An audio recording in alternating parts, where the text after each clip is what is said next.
Is it right to say that 2020 is going out with a bang in the world of anime? An unprecedented new contender for the next big thing has risen in this final stretch, and Attack on Titan's final season hasn't even aired yet. Will we get a Demon Slayer this season? Not likely. But fret not. To prove my point, let me introduce to you 10 of the great non-sequels that this season has to offer. Because even if you take out your sequels, this season has turned out to be more or less even stronger than the previous one.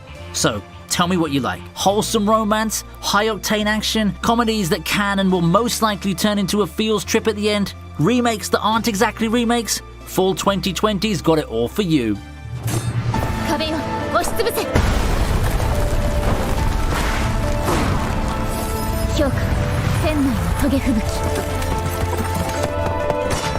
For our first entry, we'll go with Kimi-sen. And no, I'm not going to say that whole title out. Anyway, is it just me, or is Romeo and Juliet officially the Japanese people's favorite classic literature reference? It's got to be either that or Alice in Wonderland, right? Well, Kimi-sen, which I'll just be calling Our Last Crusade, is this season's Romeo and Juliet retake. Despite it looking like Kirito just went looking for a new job after Alicization ended, Our Last Crusade takes things in a different direction that's quite familiar for fantasy light novel anime fans, yet a bit different from what we've been accustomed to. First of all, no, it's not an isekai for once. And no, it's not a show starring an author self-insert who goes from weak NEET to the strongest harem king in the universe. Our Last Crusade talks about the good old conflict between the worlds of science and magic, as well as two of the strongest fighters of each faction falling in love with each other, shared by their common goal of wanting to end the pointless war the factions have gotten themselves into. Having watched it, I'd say that it's got a lot of good moments and great chemistry between not just our main couple, but also other allies within their nations. Probably not going to be something people remember this season for, but for a seasonal,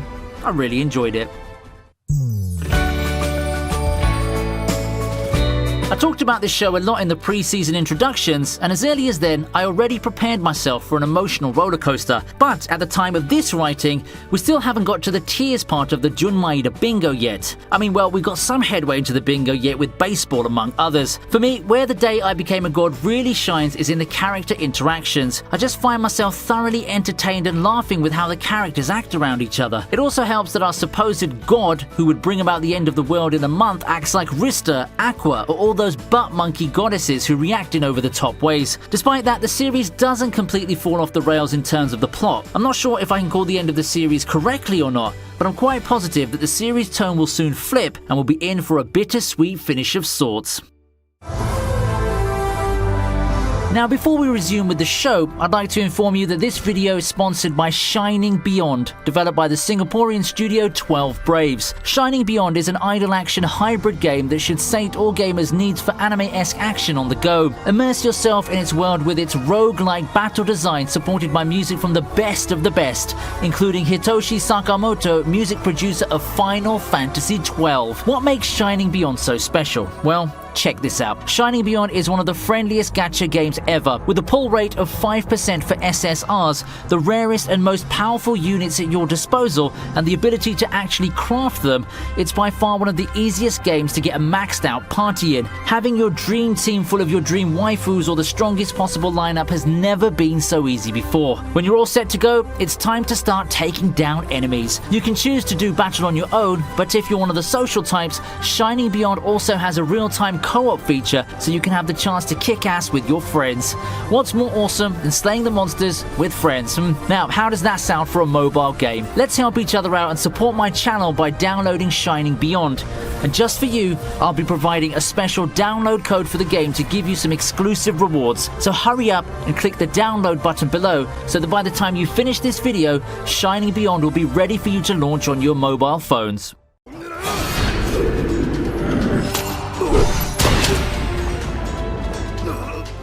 Wow, they actually pulled it off, and I don't mean that in a good way. Yeah, I can understand your pain when you enter the season all excited for one of the best and most popular webtoons out there, only to see an adaptation that continues from the OVA. Yep, I'm confused as well. I never thought they'd do it, and now I'm sure glad to have talked about the start of the series in my pre-season video, because you're not getting any of those background plot lines in this adaptation. Rest easy. I may have sounded a bit harsh with Noblesse, but my main grievances just lay in how this adaptation is structured. As for everything else, like the art, the sound, the overall atmosphere, I think that it's a pretty decent series. Being a fan of power fantasy and overpowered characters, I still find it a joy to watch Rai and how he deals with the world around him. The supporting cast is no slouch either. I look forward to the protagonist's eventual confrontation with Union. The clash with the shady organization will be a joy to see and could make the whole journey worth it.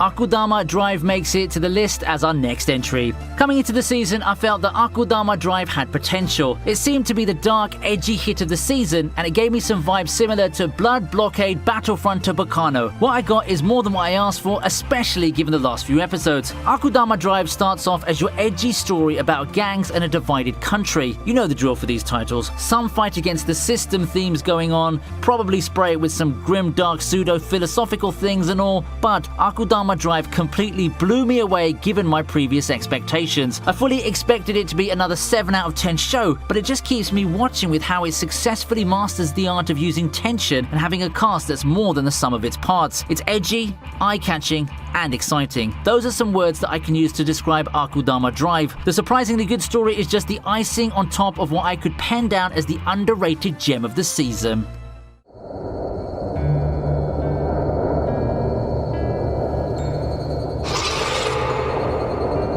Who knew that a remake would look so good over a decade down the line? Actually, that statement is only half true for Higurashi 2020. Will it be a remake?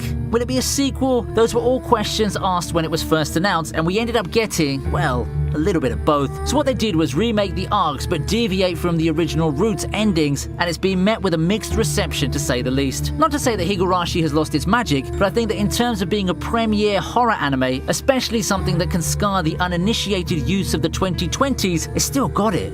It just looks different. Must be the art, it must be the overall atmosphere being too refined and bright for a horror work. Still, I think that this tale of a boy settling into a cursed village with girls who aren't who they seem at first hand still stood the test of time. The story itself is still as engaging after all of these years. Will it live up to the status of its predecessor? Well, it's too early to tell at the moment, but I'm keeping my hopes up for this one. さっき婚姻届を出したってことは僕はあの子と結婚したってことだよな Is Donikawa the best rom-com of the year? I mean, it's got a serious case for it, honestly speaking. I think that it's one of the shows that gets all the right things done and avoids pushing trigger buttons for a lot of anime fans. Rent-A-Girlfriend, I'm looking at you. That's not to say that the series is playing it too safe. In fact, its premise is quite unique in a sense that you've got the characters married from the get-go, thus moving past the romantic chase part, which the traditional rom-com spend about 90% of their airtime on. It's very wholesome and has a unique thing going for it in its premise, and while there's not much of a plot to it, there's really no need to have one. You watch this anime mostly for the comedic and lovey-dovey moments from our main couple, and it's got those in spades to keep you entertained and charmed to keep watching. Who needs the drama of a runaway tsundere girl, simping escapades, or some top-class high school bullying when you can just drown in the wholesomeness of Tsukasa and Nasa's relationship? Overall, a recommended watch. And if the art looks familiar, it's because the guy behind this is the same one behind Hayate the Combat Butler. ここは私に任せてください。マジックナンバー75、カトリング・クラウン。 Our next focus anime is the movie Burn the Witch. Seeing Daite Kubo's name in another anime makes me happy. I credit Bleach to be one of my favorites when I was starting out on one of the most influential shows on a personal level, and now I get to see Kubo's work again in the form of the anime movie Burn the Witch. Going from the feudal Japanese aesthetic that we've become used to, we get taken to the modern city of London, with dragons and witches.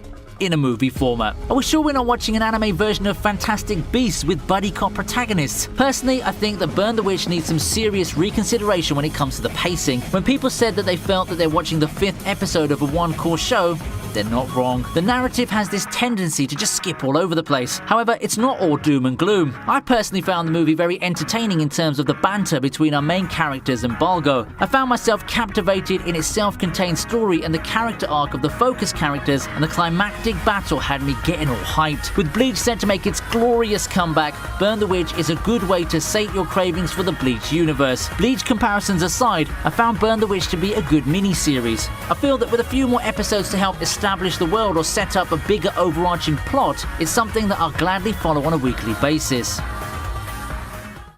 Coming up next is Talentless Nana.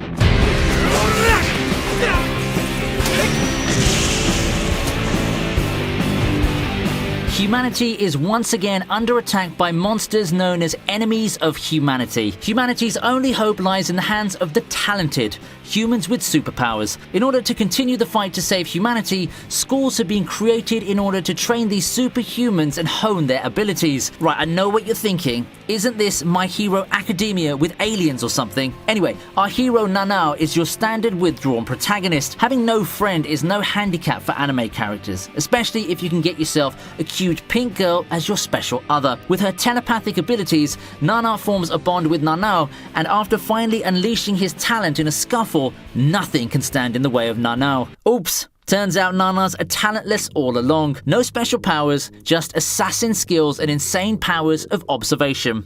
And she's been sent as a mole to kill the superhero wannabes, by the way. However, will every student be just as easy to fool as Nanao? I just find it ironic that the show came out right around the time the Among Us craze is still going strong. What seemed to be a superhero shonen fare turns out to be quite the interesting psychological thriller that shouldn't be judged by its cover. Pink kinda sus,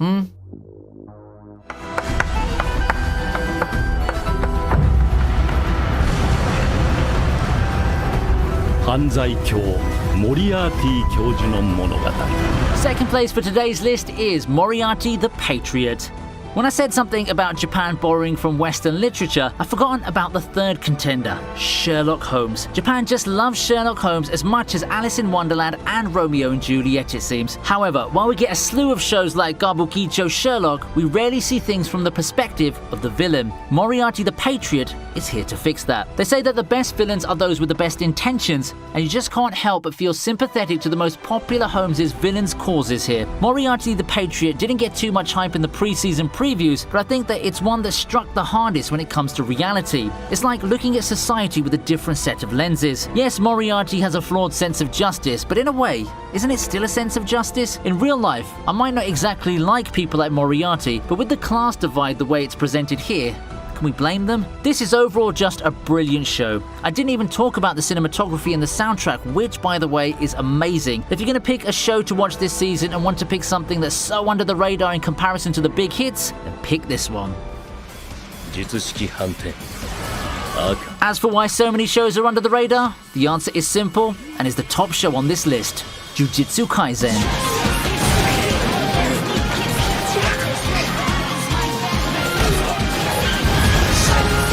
Don't you love it when you can predict the most popular anime of a season a mile away? For the record, when I was doing my pre-season videos, I successfully called Jujitsu Kaizen to be one of the most hyped show for this season. The internet exploded with episode 7 thanks to Gojo. Jujitsu Kaizen seems to have the whole anime community firmly in its grasp, one that it won't let go of anytime soon. An ironic word choice, considering our protagonist Itadori has powers coming from those Deidara hands. While I don't think that Jujitsu Kaizen has quite reached the popularity that Demon Slayer had last year, it's probably one of the closest we'll get this year in terms of shonen, and how can it not be? As a battle shonen, the series has it all. Hype-filled fights, engaging characters, and a plethora of interesting powers that get pit against each other. It was a promising series in manga form, and it should come as no surprise that it ended up this way in anime form. It should also not be a surprise that it's our #1 new anime on the list. How about that then? What's your favorite new anime this season? What do you think needs more love and why? Don't let those thoughts just be thoughts and speak out in the comments section. While you're at it, please hit that thumbs up and ask your friends to subscribe to the channel for more content like this. Don't forget to check out our sponsored game, Shining Beyond. The link's in the description. With that, we end this video, and I'll see you next time.